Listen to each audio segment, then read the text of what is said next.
ముఖ్యంగా ఇప్పుడు మన చంద్రబాబు నాయుడు గారు మీకు పొదుపు తీసుకొచ్చారు కదమ్మా. 95లో పొదుపు ఉద్యమాన్ని, డ్వాక్రా ఉద్యమాన్ని తీసుకొని వచ్చి రోజు ₹1 రాగా ₹30 నెలకు పొదుపు చేసుకోండి, మీ జీవితాలు బాగుపడతాయి.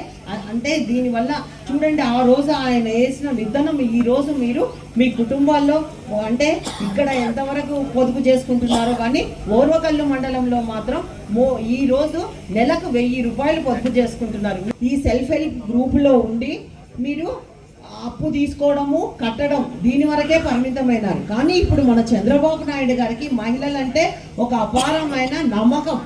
మీరు చాలా పట్టుదల, మీకు మంచి క్రమశిక్షణ ఉంటుంది, మంచిగా పొదుపు చేసే గుణం మీలో ఉంటుంది. కాబట్టి ఆయన ఒక్కొక్క ఇంటిని ఒక్కొక్క పారిశ్రామికవేత్తలుగా తయారు చేయాలన్న ముఖ్య ఉద్దేశంతో కొంతమంది కలిసైనా సరే లేకపోతే ఒక్కరైనా సరే మీరు చేసుకోగలుగుతాము అని అంటే మీకు చిన్న ఒక పరిశ్రమలు ఏది చేయగలిగితే మీరు బట్టల వ్యాపారాలు చేసుకుంటారా, లేకపోతే మీరు ఇంకా ఏది కుట్టు మిషన్స్ పెట్టుకుంటారా, ఏ దానికైనా సరే వాళ్ళని కూడా ఒక రోజు మీకు ఇక్కడికి కూడా పిలుచుకొస్తాము పాండ్య మండలానికి.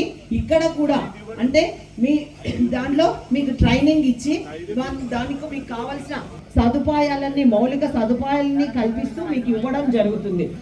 మార్కెటింగ్ ఎట్లా అంటే మీరు లోన్ ఎట్లా తెచ్చుకోవాలా అంటే వాళ్ళే బ్యాంకులకి పలానా బ్యాంకుకి వెళ్ళండి మీకు లోన్ ఇస్తారని, మీకు మార్కెటింగ్ ఎలా చేసుకోవాలా అనేది కూడా వాళ్ళే నేర్పించడం జరుగుతుంది. కాబట్టి మీరు ముందుకు వస్తే తప్పకుండా దాంట్లో మీకు అక్కడ MSMEలో అంటే ఓర్వకల్ ఇండస్ట్రియల్ హబ్లో మీకు కూడా ఒక స్థలం కేటాయించి మీకు కూడా ఇవ్వడం జరుగుతుంది. కాబట్టి దానికి కూడా మీరు ముందుకు రావాలా. ఇంకా మీరు ఒక్కొక్క ఇంటికి ఒక్కొక్క పారిశ్రామికవేత్తలు అయ్యే స్థాయికి ఎదగాలని కూడా మిమ్మల్ని అందరినీ కోరుకుంటూ ఈ అవకాశం ఇచ్చిన మీకు అందరికీ నా హృదయపూర్వక ధన్యవాదాలు.